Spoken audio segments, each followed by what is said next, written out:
Olá, tudo bem? Seja bem-vindo ao curso Gestão Comportamental na Prática. Neste curso, você vai aprender tudo sobre o método DISC, as suas aplicações e também vai conhecer os 4 perfis comportamentais: o executor, comunicador, planejador e analista. Na aula 1, que se inicia hoje, você vai poder conhecer o histórico de como surgiu a metodologia DISC, quais são as suas principais aplicações e já vai conhecer um pouquinho de cada um dos 4 perfis que eu já mencionei. Na aula 2, você vai poder entender com riqueza de detalhes o perfil executor. Na aula 3, nós vamos mergulhar, compreender um pouco mais sobre o perfil comunicador. Na quarta aula, você vai estudar tudo o que precisa conhecer sobre o perfil planejador. E na quinta aula, você vai fechar o estudo dos comportamentos, estudando profundamente o perfil analista. Na última aula deste curso, na sexta aula, a gente vai refletir sobre o que é que pode estar impedindo você de evoluir para o próximo nível. Sim, nós vamos conhecer todos os gatilhos mentais e o que é que pode estar impedindo você de evoluir, de reconhecer os seus pontos fortes e fracos, de se autoconhecer melhor e dar um próximo passo rumo à evolução e aperfeiçoamento pessoal e profissional. Te desejo de coração que este conteúdo seja de grande valia para a sua vida pessoal e para a sua vida profissional. Então vem comigo, aproveita bem este conteúdo, uma excelente aula para você. Vamos então ao conteúdo da aula 1 do curso Gestão Comportamental na Prática, que tem como subtema Gestão de Talentos para a Construção de Resultados.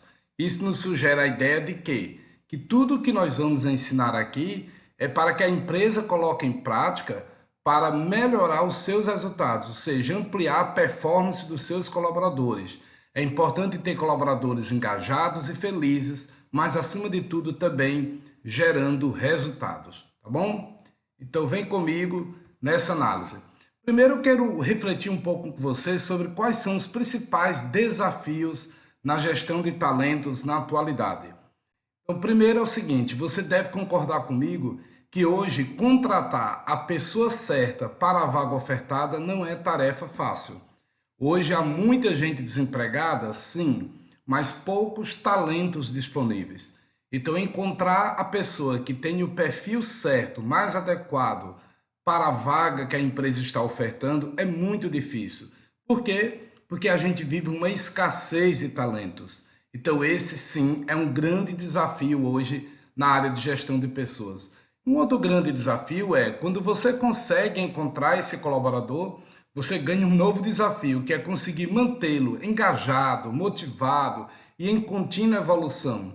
Sim, porque geralmente o novo contratado ele começa bem, todo empolgado, e a tendência com o passar do tempo é esfriando, baixando o seu rendimento. Então, como manter esse novo colaborador e o time atual que já existe na empresa, engajado, motivado, em contínua evolução, sempre entregando resultados cada vez melhores.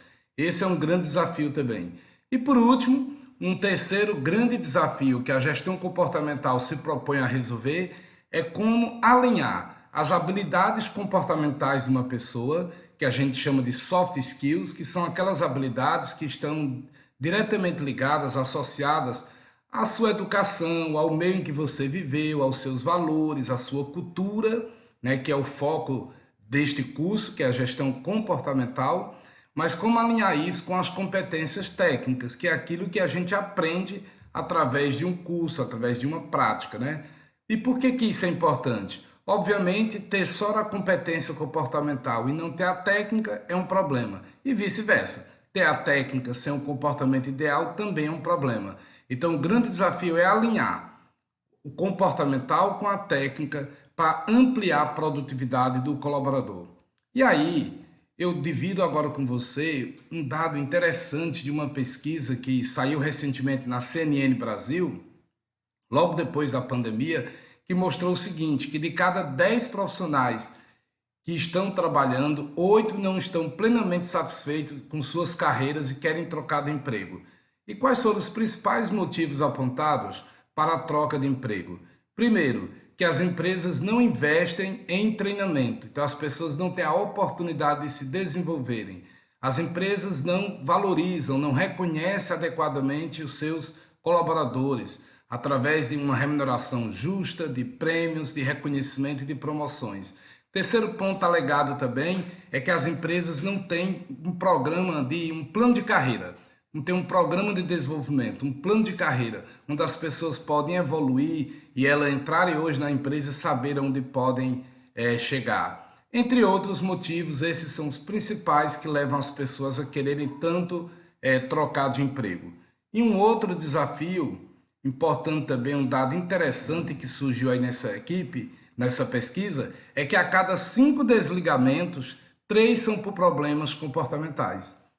Pensa bem comigo, de cada 5 pessoas que estão sendo demitidas hoje, 3 não é problema técnico, é problema comportamental. Ou seja, as pessoas sabem o que fazer, mas não fazem adequadamente. Então, fica claro, né, que a gestão comportamental de talentos, ela é fundamental para que você possa ter uma gestão de pessoas bem feita, com profissionais engajados, motivados, colaborativos, gerando grandes resultados, tá? Então é muito importante o conteúdo dessa aula e preste atenção e coloque em prática tudo que você aprender aqui. E antes de prosseguir, eu queria trazer uma reflexão com você. O que é que você acha que é mais fácil? Mudar o comportamento de uma pessoa ou ensinar a essa pessoa uma habilidade técnica? Pensa comigo.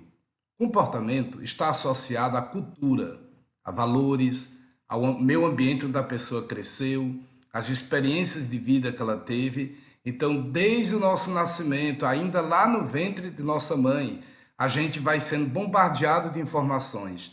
E aí a gente vai passando por um processo de aculturamento. A gente vai absorvendo informações do meio externo e vai formando a nossa cultura, os nossos valores. E isso vai interferindo em nosso comportamento. Por exemplo, um adulto que se torna uma pessoa extremamente rígida com regras, pouco flexível, muito provavelmente ele teve uma educação de pais extremamente rígidos. Por outro lado também, um adulto que não tem responsabilidade, que não amadurece, que não assume os seus erros, que tem dificuldade de assumir o protagonismo de sua própria vida, muito provavelmente ele também teve pais que passaram a mão na cabeça, que não chamaram a responsabilidade, que não delegaram a ele a responsabilidade do domínio de sua própria vida. Então, uma série de fatores, que a gente vai falar melhor disso na última aula desse curso, que interferem na formação cultural e no comportamento de uma pessoa. Então, dito isto, é óbvio que é muito mais fácil ensinar uma técnica do que mudar um comportamento. Porque para mudar um comportamento é preciso que ocorra o seguinte: primeiro, a pessoa saiba o que mudar. Segundo, ela entenda por que deve fazer essa mudança, quais os benefícios que ela vai ter fazendo essa mudança. Terceiro, ela precisa saber como mudar, o que ela deve fazer para mudar. E o quarto, mais importante, ela precisa querer mudar. Então, muita gente sabe o que mudar, como mudar, por que mudar, mas não quer. Simplesmente não quer mudar. Então, ninguém vai forçar uma pessoa a encarar um projeto de evolução. Então, dito isto, fica claro então que ensinar uma habilidade técnica a uma pessoa é muito mais fácil do que mudar o seu comportamento. E esse é o grande desafio na gestão comportamental na prática. Então vamos entender agora um pouquinho o que é de fato essa gestão comportamental na prática, tá bom? Então vamos lá. A gestão comportamental nada mais é do que uma ferramenta de RH que se apoia em uma metodologia chamada DISC. Uma metodologia americana utilizada em grandes corporações no mundo inteiro. Então eu chamo a atenção para isso. Por ser uma metodologia, não é nada que foi criado do acaso. É fonte de ciência, foi testada, aprovada, avaliada, analisada e comprovada a sua eficácia. Hoje, a ferramenta que nós utilizamos para fazer análise comportamental, que é o Profiler da Solid Tecnologia, a maior startup de RH da América Latina, ela tem, gente, 98% de assertividade. 98% de assertividade. Então, é uma ciência. Há várias ferramentas por trás, né, confirmando, atestando a qualidade, entendeu, desse trabalho. Então, a metodologia DISC, que é a base de tudo, ela então é uma metodologia que é a base da ferramenta de gestão comportamental e através dessa ferramenta você pode fazer um diagnóstico completo sobre o perfil comportamental e as competências técnicas do colaborador. Olha que legal. Isso vai gerar um conhecimento de vários índices. Por exemplo, os pontos fortes e a desenvolver desse colaborador, como reage a uma pressão sobre resultados, estratégias que são mais indicadas para aumentar a produtividade da pessoa, que cada pessoa reage de uma forma, isso é importante ficar claro, como essa pessoa se comunica, o que fazer para motivar cada um dos colaboradores da empresa, como treinar os talentos conforme seus perfis e necessidades, tudo isso a gente consegue através de uma análise comportamental. São mais de 50 aspectos avaliados, que juntos vão proporcionar ao gestor uma tomada de decisão mais assertiva, uma gestão de pessoas muito mais eficaz e produtiva, tá bom? Então é muito importante compreendermos a eficácia aí desta ferramenta. Vamos ver algumas aplicações práticas da gestão comportamental. Veja que o tema do curso é gestão comportamental na prática. Então a ideia aqui é mostrar como eu aplico na prática essa ferramenta para obter os resultados desejados. Então, primeiro, você pode utilizar a gestão comportamental para alocar os colaboradores de forma estratégica nos cargos e funções da empresa. Eu tenho várias experiências nas quais, em alguns projetos de consultoria, onde simplesmente a gente trocou uma pessoa de função e ela simplesmente conseguiu produzir mais. Por quê? Porque ela estava no lugar errado. Então, isso é muito importante a gente ter essa percepção. Qual o lugar certo para essa pessoa? Às vezes ela é um ótimo profissional, apenas está na função inadequada. Imagina o Messi, um grande atacante de futebol, jogando na zaga. Com certeza ele não teria o mesmo destaque, porque ele é bom lá no ataque. Não quer dizer que ele vai ter a mesma eficácia jogando de zagueiro, tá bom? Também a gestão comportamental é muito utilizada em programas de desenvolvimento de lideranças, muito importante. Também para aprofundar o conhecimento das equipes e aí você conseguir promover uma gestão de talentos mais assertiva, buscando a excelência profissional de todas as funções. Aperfeiçoar a comunicação interna, porque a partir do momento que você começa a entender melhor como cada pessoa, cada perfil se comunica melhor, você consegue alinhar isso e estabelecer algumas estratégias dentro da empresa para que melhore essa comunicação. E também fazer processos de recrutamento e seleção mais assertivo, né?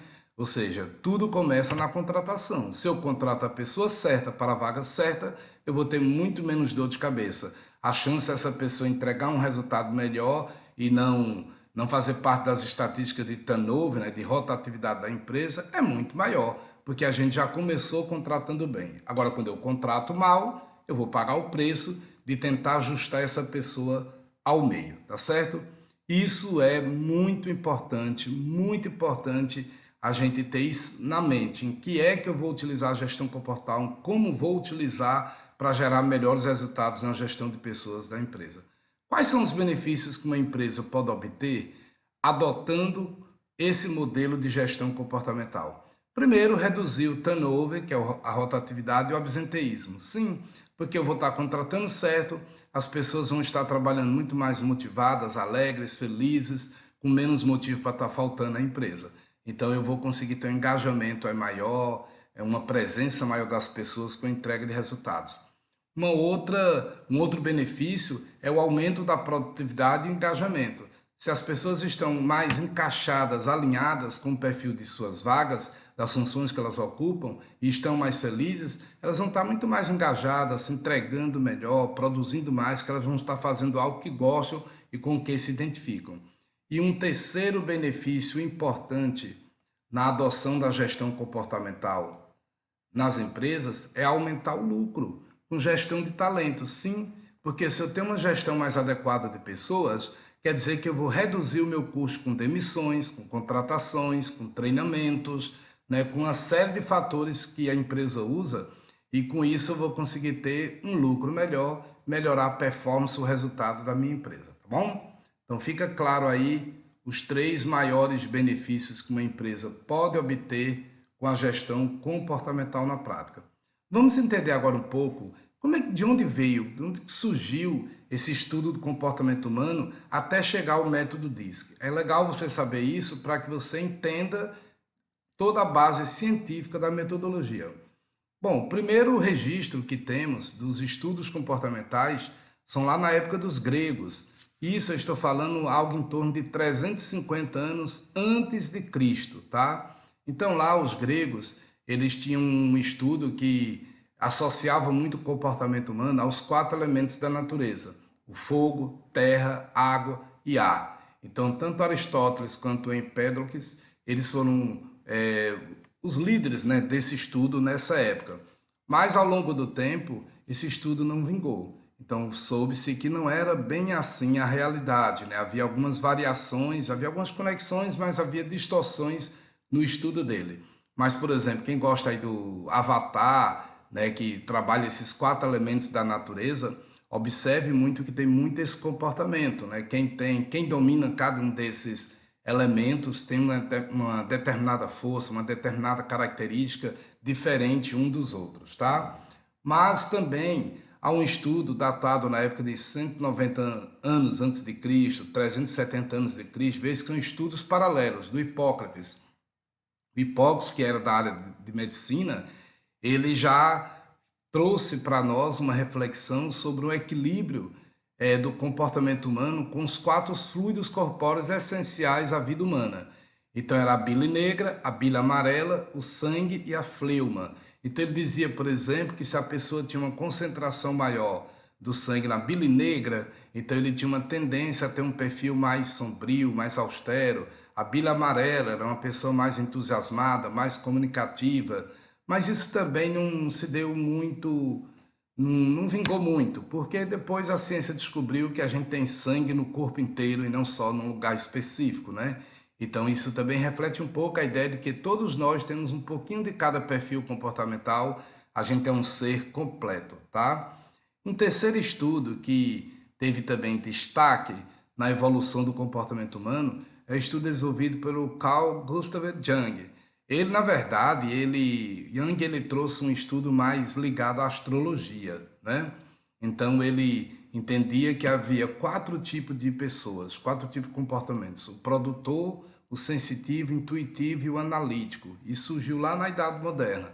Então, o Jung ele entendia que havia uma correlação direta do comportamento humano com a astrologia, mas isso também não se deu, não foi muito para frente, tá? E aí, até que enfim, chegou aí por volta do ano de 1893 a 1947, né, um psicólogo chamado William Morton Watson. Ele simplesmente foi o cara que conseguiu trazer um estudo mais apurado, né, sobre o comportamento humano, e através de várias observações e estudos e aprofundamento, ele analisou todos esses estudos anteriores e trouxe uma nova perspectiva do estudo do comportamento humano. E aí ele chega então ao método DISC, com 4 perfis dominantes, que ele chama de dominância, influência, estabilidade e conformidade. Então nós vamos agora entender um pouco mais sobre o que é o método DISC e que transformações esse método passou aqui no Brasil, tá? Então vamos lá. Então inicialmente o estudo do método DISC, ele trouxe aqui, você olha para essa figura, né? O D, ele significa do dominante. São palavras em inglês. Dominance, dominante. O I, de influence, influente. O S, de status, estável. O C, de conforme, tá bom? Então, cada letrinha dessa, o dominante, o influence, o estável, o conforme, compunham o método DISC, ele traz uma reflexão muito relacionada a como as pessoas reagem a determinados temas. Por exemplo, o D de dominância se refere a como a pessoa lida com problemas e desafios. Então, na visão do DISC, aquelas pessoas que encaram os problemas e desafios de peito aberto, com determinação, cabeça erguida, que são muito persistentes, que não têm medo de desafios, aliás, são movidas a desafios, a metas, têm muita ambição na vida, ela tem o perfil dominante como mais forte dela.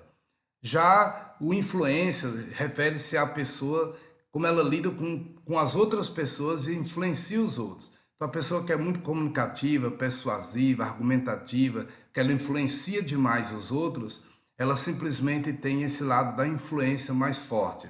Já a estabilidade é relativa a como a pessoa lida com mudanças e seu ritmo.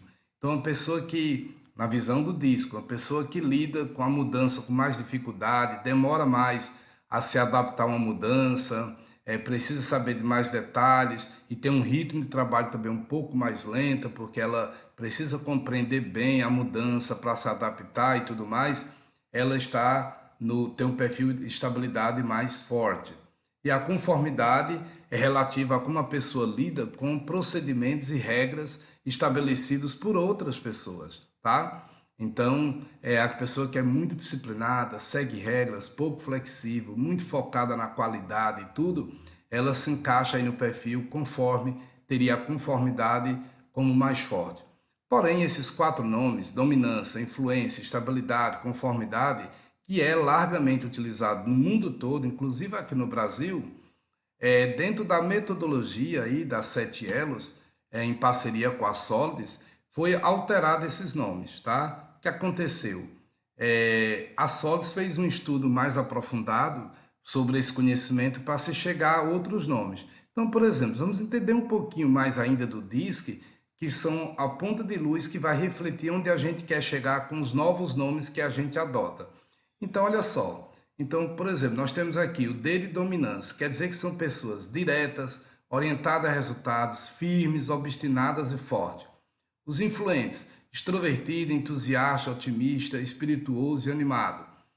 O S de estável, né? Estabilidade, paciente, serena, complacente, diplomática e humilde. E o C de conformidade, analítica, reservada, precisa, privada e sistemática. Então vejam que, se a gente pegar aqui o dominante e o influente, são pessoas que têm um ritmo mais acelerado de trabalho. Já os conformes, os estáveis, têm um ritmo mais moderado. São mais lentos porque eles são mais preocupados com a qualidade, com a atenção aos detalhes. O dominante e o conforme, eles são mais relacionados a tarefas. E os influentes e os estáveis estão mais relacionados a pessoas, têm mais facilidade de relacionamentos, tá bom? E aí, sim, a Solides fez um estudo comparando essa metodologia DISC com a cultura brasileira. E aí percebeu-se que esses temas dominante, influente, conforme, estável, não pegava bem em algumas situações. Imagina você dizer que fulano é dominante.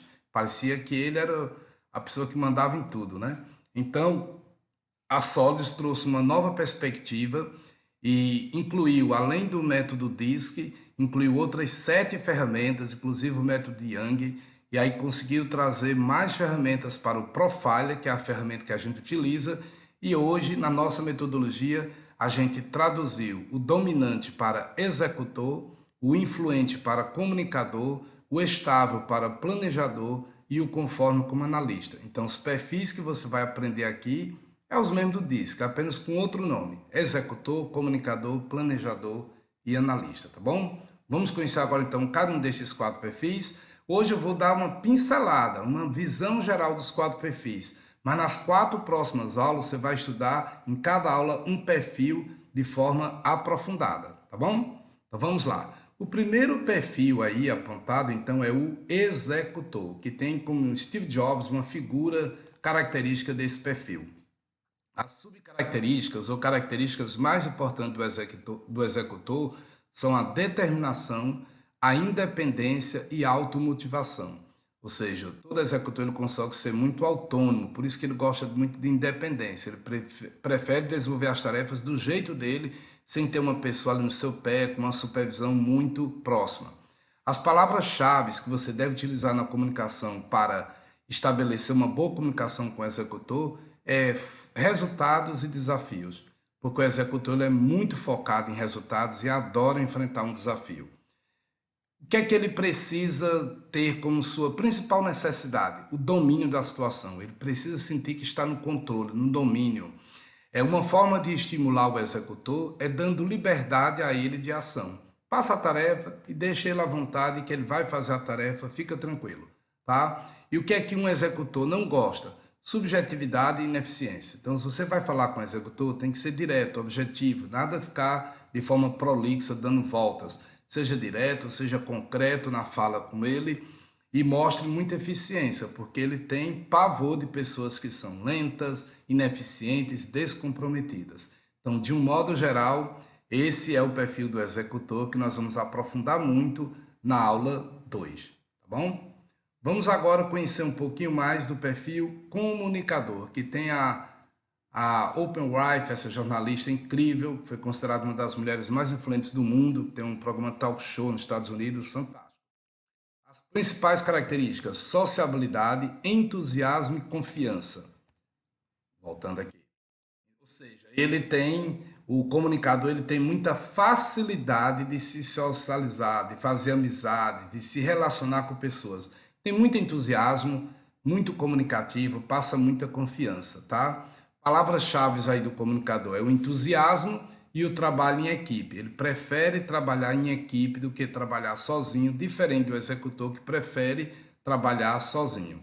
A principal necessidade de um comunicador é receber atenção, uma pessoa que precisa ter atenção, que você esteja ali a todo momento dando-lhe atenção, colocando ele num pedestal, né, aplaudindo ele sente a necessidade disso. Uma forma de estimular um comunicador é deixando ele trabalhar num ambiente animado e rodeado de pessoas. Ele não gosta de ficar só. Ele precisa de um ambiente alegre, divertido, com muita gente. Então, você não pode pegar uma pessoa que tem um perfil comunicador e colocar para trabalhar sozinho em uma sala. Na pandemia, por exemplo, o comunicador sofreu muito porque não tinha outras pessoas para interagir quando eles estavam trabalhando em casa. O que é que eles não gostam? De rotina e de detalhes. Então, ele não gosta de trabalho repetitivo, de muita atenção aos detalhes, e inclusive esse é um dos pontos fracos do comunicador, a falta de foco, a falta de atenção aos detalhes. Então, eles são muito genéricos, têm uma visão muito ampliada das coisas, quer se envolver com várias tarefas ao mesmo tempo, e aí é onde mora o perigo. Ele tem que ter muito cuidado para não perder o foco. O planejador, que tem aí no Martin Luther King Jr., um grande exemplo desse perfil, tem como principais características a paciência, a consideração e persistência, certo? Então é muito paciente. O mundo está se acabando, mas o planejador está lá com equilíbrio emocional incrível. Então, tem uma situação de crise, o planejador se mantém estável, né? Consideração, ele leva muito em conta o que ele está fazendo, a opinião dos outros, se preocupa muito em não ferir ninguém, não magoar ninguém. Sempre que ele vai tomar uma decisão, ele considera o impacto dessa decisão na vida dos outros. Então, ele é muito atento a todos esses detalhes e é muito sensível às necessidades das pessoas, tá? Palavras-chave dele aí são os processos e paciência. Paciência eu já falei, tá bem claro o quanto ele é paciente. E processo que é assim, ó, tudo que um planejador vai fazer tem que ser passo a passo, bem planejado. Você passa uma tarefa ao planejador, tem que explicar a ele passo a passo como fazer, senão ele não vai se sentir à vontade de executar a tarefa, ele precisa ter domínio da tarefa. Principais necessidades de um planejador é a estabilidade e o pertencimento, ou seja, ele odeia conflitos, foge de um conflito, faz de tudo para não ter um ambiente de conflito. Isso faz até às vezes com que ele deixe de falar certas verdades para uma pessoa, com medo de magoá-la e de gerar um conflito. E a sensação de pertencimento. Ele precisa saber que está agradando, que está trabalhando certo, por isso que é importante você dar feedback, estar reforçando positivamente o trabalho dele, mostrando o quanto ele está fazendo certo, o quanto você está gostando. Ele tem essa necessidade para se sentir seguro e avançar para o próximo nível. Uma forma de estimular o planejador é dando segurança para ele e mostrar confiança. Então dá segurança, mostra para ele que ele está fazendo a coisa certa, orienta, apoia, cria as condições necessárias para ele fazer um excelente trabalho e dá feedback positivo sempre. Um planejador precisa disso. E o que ele não gosta é de mudanças frequentes de pessoas impacientes. Então, se você ficar a todo instante mudando a tarefa, mudando a forma de fazer, mudando ele de função, mudando ele de setor, ele não vai ficar na sua empresa. Então, preste atenção, o planejador é uma pessoa que gosta da estabilidade. Lembra a palavra lá, estabilidade? Então, ele gosta assim. Aprendi a fazer assim, deixa eu fazer assim. É por isso que ele tem uma certa dificuldade de se adaptar às mudanças. Ele demora um pouco mais do que os outros para encarar um novo desafio, uma nova forma de trabalhar, porque ele gosta muito de trabalhar na sua zona de conforto, tá bom? E por último, o último perfil aí que tem como Bill Gates um símbolo desse perfil é o perfil analista. Então, o analista, ele tem a paciência, assim como o planejador, mas ele tem um nível de responsabilidade e perceptividade, que é a atenção aos detalhes, muito grande.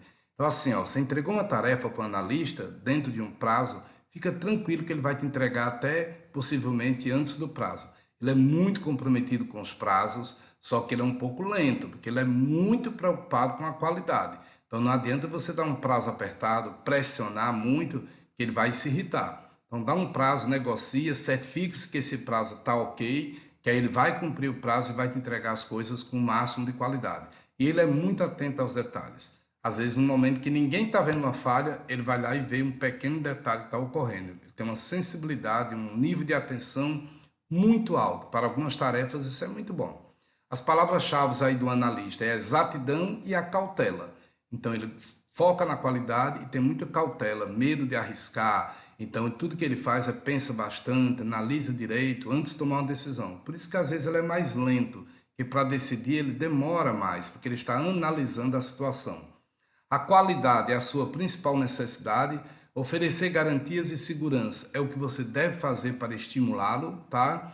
E o que ele não gosta, não suporta, são imprevistos e correr risco. Não adianta pressionar ele por risco, tomada de decisão rápida, que se ele não estiver seguro, ele não vai conseguir se decidir. Geralmente o analista ele é mais retraído, gosta de trabalhar mais sozinho e não gosta muito de pressão e de cobrança, tá? Principalmente quando é uma crítica direta ao seu trabalho. Isso é uma coisa que o irrita bastante.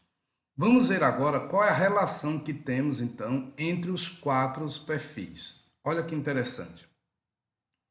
O comunicador ele é irmão do executor e o planejador é irmão do analista.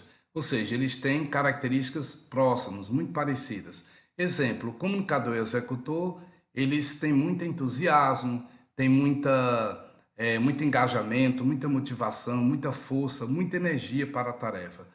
Já o planejador e o analista, eles são mais processuais, focados no passo a passo, preocupados com a qualidade, são mais cautelosos, né? Outra relação interessante é que o executor é primo do analista e o comunicador é primo do planejador. Eles também têm algumas características parecidas. O executor e o analista são mais voltados para a tarefa, gostam mais de trabalhar sozinhos e são muito focados com a entrega do resultado. O comunicador e o planejador são mais voltados para pessoas, são mais sentimentais, né, do que racionais, são pessoas que têm esse entusiasmo, essa facilidade de se relacionar com outras pessoas, tá bom? Agora, o grande problema está nos opostos. O executor é o oposto do planejador. Imagina, o executor quer tudo rápido, tudo para hoje e ontem, e o planejador é para amanhã e depois. Então, nessa relação entre o executor e o planejador, há uma chance maior de ter conflitos. Por quê? Porque são pessoas que pensam e agem de forma antagônicas, mais diferentes. O segredo aqui é eu saber o meu perfil e conhecer o perfil do meu colega. Então, se eu sou executor e conheço bem o perfil planejador, eu vou saber exatamente como me comunicar com ele, como me relacionar com essa pessoa. Por exemplo, se eu sou executor e eu tenho um chefe que é planejador, eu sei que o planejador é detalhista, gosta de tudo planejado, organizado e processual, não adianta eu levar uma ideia para o meu chefe só de boca. Chefe, estou com uma ideia brilhante aqui, vamos aumentar a venda em 30%, vamos fazer isso, isso, aquilo, outro. Ao chefe que é planejador vai dizer, sim, cadê o plano? Cadê o planejamento? Como é que você vai fazer isso? Está por escrito? Quanto custa? Quanto tempo vamos levar? Não, não fiz nada disso. Vai dizer, então, cara, vai lá e organiza melhor a tua tarefa para que a gente possa discutir. Então, se um executor vai levar uma tarefa para o planejador, ele já sabe que ele tem que levar um mínimo de planejamento por escrito, passo a passo, para convencer melhor o planejador. E vice-versa, o planejador já sabe que o executor não é muito detalhista, gosta de ação. Então, ele, planejador, planeja e coloca o executor para executar. Não adianta ele exigir muito do executor um grande planejamento. Ele pode orientar e fazer junto um planejamento ali básico e ele aprofundar. Mas não adianta esperar que o executor vai ser um exímio planejador que não é da característica dele. Da mesma forma, o comunicador é o oposto do analista. O comunicador é entusiasmo, é falta de foco, quer ajudar todo mundo, cooperar, se envolver com várias tarefas. O analista é mais frio, mais reservado, mais na dele, gosta de fazer uma coisa de cada vez. Então não adianta também um comunicador chegar cheio de entusiasmo para um analista, porque ele não vai ter a mesma receptividade calorenta. Ele é mais na dele, então ele vai pedir cautela ao comunicador, também vai exigir alguns dados para tomar uma decisão mais correta e mais adequada. Então perceba que, conhecendo bem o seu perfil e o perfil das pessoas que trabalham com você, você vai precisar adequar a sua comunicação, o seu comportamento ao perfil do outro. Então eu não posso querer forçar a barra, que os outros queiram tudo, fazer tudo e se comunicar sempre do meu jeito. É importante que as pessoas compreendam que cada pessoa tem um jeito de ser e por isso mesmo eu tenho que me adaptar a essa pessoa. Dessa forma eu vou ter uma comunicação muito mais assertiva, tá bom? Para a gente poder aprofundar um pouco mais essa análise dos perfis, aqui vem algumas informações bem interessantes, tá? Primeiro, então, lembrando, ó, o comunicador e o planejador são mais focados em pessoas e têm uma visão de mundo favorável, é muito voltado aos sentimentos e emoções. O executor e o analista são mais focados nas tarefas e têm uma visão de mundo não favorável, ou seja, um pensamento mais antagônico, contrário, mais prático, são mais realistas, ok? O planejador e o analista são mais introvertidos, tá? Tem uma facilidade para terminar uma tarefa. O comunicador e o executor são mais extrovertidos, têm uma facilidade para iniciar uma tarefa. O executor gosta de dirigir e de dominar, o comunicador de interagir e verbalizar, o planejador de servir e o analista de estar em conformidade com normas e procedimentos. E aí eu pergunto, qual será o perfil melhor? Será que tem um perfil melhor do que o outro? A resposta é não. Não há nenhum perfil melhor do que o outro. Todos os perfis têm vantagens e desvantagens, pontos positivos e pontos negativos. E lembro que todos nós temos um pouco de cada um dos perfis. Mas sim, a gente vai ter um, dois ou até três mais dominantes, tá bom? Mais fortes. Como assim mais fortes? A soma dos 4 perfis tem que dar 100%. Então, todos aqueles perfis, quando você fizer análise comportamental, que der acima de 25%, ele é um perfil que é dominante, tá bom? Então, o que é importante frisar é que não há nenhum perfil melhor do que o outro, que todos os perfis têm pontos positivos e negativos, vantagens e desvantagens. Porém, presta atenção, porém, para cada função na empresa, aí sim existe um perfil mais adequado. E é simples, quando você conhece bem as características de cada perfil, você vai entender melhor. Um exemplo, um vendedor. Um vendedor ele precisa ter entusiasmo, ter comunicação, ser positivo, uma pessoa muito focada em metas, em resultados. Então ele tem que ter esse lado da ambição, esse lado do foco, da energia, mas a facilidade também de se relacionar com pessoas. Então se ele tiver um perfil executor, comunicador, executor, ele está mais adequado para a área de vendas, tá? De um modo geral.